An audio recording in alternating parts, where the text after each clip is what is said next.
Hello YouTube and welcome back to Jimmy Bob 25 Motorsports. Today we are going over the Formula 1 news and stuff for the month of June. So let's get into it. I hope you guys enjoy. Don't forget to like, subscribe, to all that good stuff. You know what to do. And let's get into the video. First of all, this feels so long now since I've made this. Since I added this in, but Las Vegas extends its contract. I completely forgot about it, to be honest. Las Vegas extends their contract for being on the Formula 1 calendar until 2037, which means Formula 1 cars will be racing on the strip for another 11 years. Could be 10 years. I'm just counting 2037 as a race. So, on the actual website, I'm pretty sure it said 10 years, but I go by my own rules here, folks. Monaco.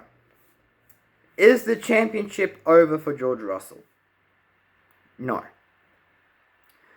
After starting P6 at the start of the race, George was stuck behind the lonely Red Bull of Isaac Hadjar after Max Verstappen's engine went kaboom. After George's pit stop, he pulled off an undercut and put his head down to catch the flying Ferraris and Kimi Antonelli. George Russell would later get a 5-second penalty for speeding in the pit lane. Get into that soon. When he stopped under safety car, George didn't serve his penalty, which would later give him a drive-through penalty. Then George couldn't recover because it's Monaco and ended up in P12. Poor George Russell. He has not had the best of runs. Reliable Red Bulls. Not. After starting P2, Max Verstappen had a slow getaway on the formation lap, but he managed to get going. At race start, his car lost all power. He lost power and couldn't get going at full power. Because of this engine issue, Max Verstappen retired, which was actually, I wouldn't say devastating, but quite sad to see because that was... Who was on pole? Kimi? That would have been a great fight into turn 1. Kimi Antonelli and Max Verstappen. That would be cinema. Absolutely cinema.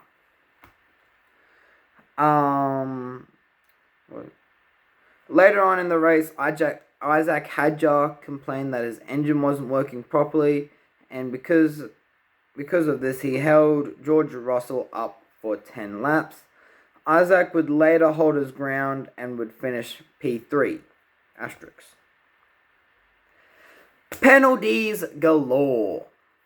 The race stewards apparently were handing out penalties for fun, with Sergio Perez, George Russell, Nico Hülkenberg, Pierre Gasly, Lewis Hamilton, Franco Colapinto, Oscar Piastri, and Lance Stroll all receiving penalties. Lewis, Oscar, Pierre, Franco, and George all received 5-second time penalties for speeding in the pit lane, with George receiving a drive-through for not serving his penalty, and Pierre getting 10 seconds worth of penalties. Lance Stroll received a 5-second time penalty for track limits. How at Monaco? Only Lance Stroll would be able to tell you that. Received 5 track limits before crashing on lap 60, which would bring the safety car. Sergio Perez would get a post-race penalty for out of position on the race start, both race starts, because there was a red flag. And finally, Nico received a 10-second time penalty for causing a collision with one of the Williams. I forgot which one it was. Monaco, I stayed up till about 11:45 that night watching it. Only got to about lap 35. Was like, nope, this is boring. I'm going to bed. And then wake up next morning, realized that the whole world came down on Monaco. Because, like, it was ridiculously boring. And then lap 60, Lance Stroll decided to bin it. Lap 64, I'm pretty sure, or 65. Charles Leclerc decided to bin it because his brakes didn't want to work. I'm not sure if I even got that. No, I do not.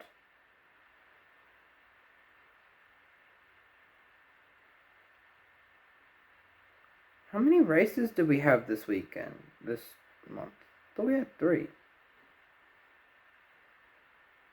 Oh, that's it. Yep.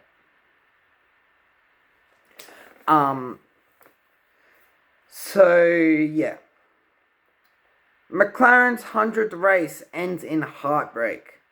Throughout the whole weekend, McLaren showed themselves to be in the back end of the top 10. After a mechanical failure in FP2 for Lando, this trend continued. The McLaren duo finished qualified P7 and P8 and looked to remain that way. At the start of the race, both McLarens had good starts and were battling for position. Oscar squeezed Lando into the wall, making Lando back out and lose the position to Pierre Gasly. Later in the race, Lando had to pull off the road with a mechanical failure, and Oscar would get a 5-second time penalty for speeding in the pit lane. Oscar would later recover to P4 asterisk at the end of the race. Let's get on to McLaren first before we get on to that. So, yeah, nothing really to say about that. That Mercedes engine isn't as reliable as what most of us would have thought. And honestly, with how many breakdowns are going on, I'm being heavily surprised with how many there are. So, write the review. Try saying that 5 times fast. Good luck. A week after the Monaco Grand Prix, Pierre Gasly and Alpine requested a ride to review, which they would later win. And the FIA has conceded that they messed up the timing and gave Pierre Gasly back his P3. That's why I kept saying asterisks for the two, for Oscar and Isaac Hadjar. Now Red Bull and McLaren have write the review. I don't know. I've kind of like stayed away from that whole conversation. Like, my brain just cannot comprehend how many write the reviews there are. So yeah. We're actually getting through this quicker than I was expecting. Lewis Hamilton wins in a Ferrari, as I'm sure you've seen my edits on the main channel. Did I make an edit for the second channel? I don't think I did. After qualifying P2 and Ferrari finally having a good strategy, Lewis Hamilton got his first race win for Ferrari and gaining his 106th career victory. Holy man, my leg is itchy. Yeah, good on him. I'm sure even if you're a Max Verstappen fan or an Oscar fan or a Lance Stroll fan, I'm sure that you're happy to see that Lewis got his first race win. It was really good to see. Unfortunately, I did not watch the race. I did see the highlights though, and it was a strategy masterclass, I'm gonna say. Yeah. Now we are getting into what recently happened. This is where I'm gonna chew up a lot of time for the video, but pole controversy for George. I can't speak. In the final laps of Q3, Max Verstappen binned it into the wall in the penultimate corner. What should have been a red flag was only a single waved yellow. Kimi backed off his final lap, but George only lifted enough to lose time, but he was roughly 5 seconds up on his previous time and got pole by 2/10. The FIA need to look at this. I thought because of the rules that if there was a crash or anything, instant red flag. That's what it should be. Especially if it's a high speed corner like that. I don't know why the FIA didn't call a red flag or even a double waved yellow. Make the drivers back off. But like that's a bit unfair for Kimi. Like, yes, good on George for knowing the rules and all that. Max Verstappen probably would have done the same thing. But in the name of safety, that's when you gotta be like, hold on, this ain't how we're doing it. So yeah, I found that really, really unfair, I'm gonna say. Just because, like, well, unfair dog, whatever you want to call it. George Russell would later go on to win the race, which just pours more salt into the wound. But we shouldn't have had a single waved yellow.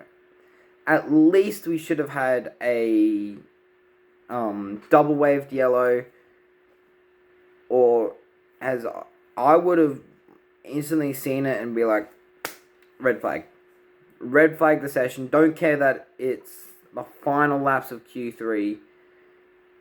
Give the Ferraris their 1-2, but in the name of safety, red flag. I could understand why the FIA didn't put out a red flag, because he was a fair way off the track. But it's just like double waved yellow. What's wrong with that? Max Verstappen is getting out of his car. Who knows? That same thing might happen. It's very unlikely, but you have to think of every single situation when you are the race director. So, yeah. 2021 returns. Yes, this is what we love to see. At multiple points during the race, Lewis Hamilton and Max Verstappen were fighting head-to-head like it was 2021 for the championship again. This is what we needed. F1 26. This is why I love the regulations. At one stage, Lewis Hamilton pushed Max off onto the side of the track, making him drop a wheel into the gravel, which was investigated. But later, Lewis didn't receive a penalty. Good on the FIA. This was great racing to watch. Okay, what am I? Okay. As I said, this was great racing to watch. I loved watching two championship greats go at it. Yes, I'm calling Max Verstappen a great. Complain to me later. Yeah, it was just great to watch. I loved watching it. Something I did not like watching, though, is Ferrari falling off a cliff. After qualifying P2 and P3 and committing to a 2-stop.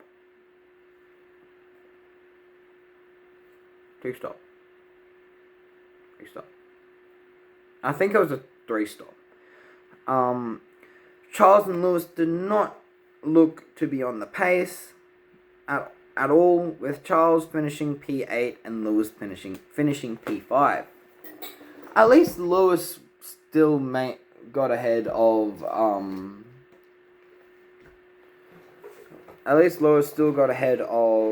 Charles, but it's just like, what? Yeah, Ferrari fell off a huge cliff, which, can we just mention, I've seen this on YouTube a little bit, but the camera direction needs to be seen, because I'm pretty sure it was Lewis on Isaac Hadjar. He sent it up the inside, or it might have been Pierre. I don't know, one of the two. But he sent it up the inside at turn 3. And sorry to the fella, very unlikely that he's watching, but still. There was a bald dude with a hat in the way. Yeah, right on the apex of the corner. What? We can't see shit. It was very, very, very terrible.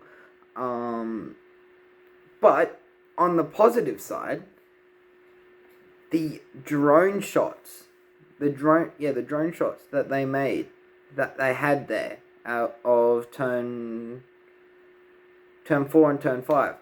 Oh, they looked so good. I loved watching those drone shots, and just seeing how fast the cars actually go. Like, I would have loved to have seen it on the front straight, on the back straight, I mean. But I could probably understand why they don't have it there. But, yeah, it was absolutely beautiful to watch. Another bit of news before we end off the video is that we could be going back to Barcelona. So, in case of the war in the Middle East continuing, so far they've got a peace deal. How long that's gonna last? Not long, I don't think. But we've got the because some of the teams aren't going to be insured if they go to the Middle East, into that region. Formula One are looking at different options, and they're saying that we could go back to Barcelona and then end the season off at Portimao. Would I complain? No. Both of those tracks are really good. I personally haven't watched Portimao. I have raced it on the F1 games. Not much though. Did I? I think I have. But yeah, I would love to see it. I'm sure everyone else would love to see it as well. So anyway, guys, that is all the news for June. This is around about the length of the episode that I was thinking it was going to be, so good on me. Next race, I believe, is Silverstone, which is this weekend, I believe. I could be wrong. So yeah, hope you guys enjoyed the video. Don't forget to like, subscribe, do all that good stuff. You know what to do. And I hope you have a good rest of the day, month, year, whenever. Until I see you again, and enjoy.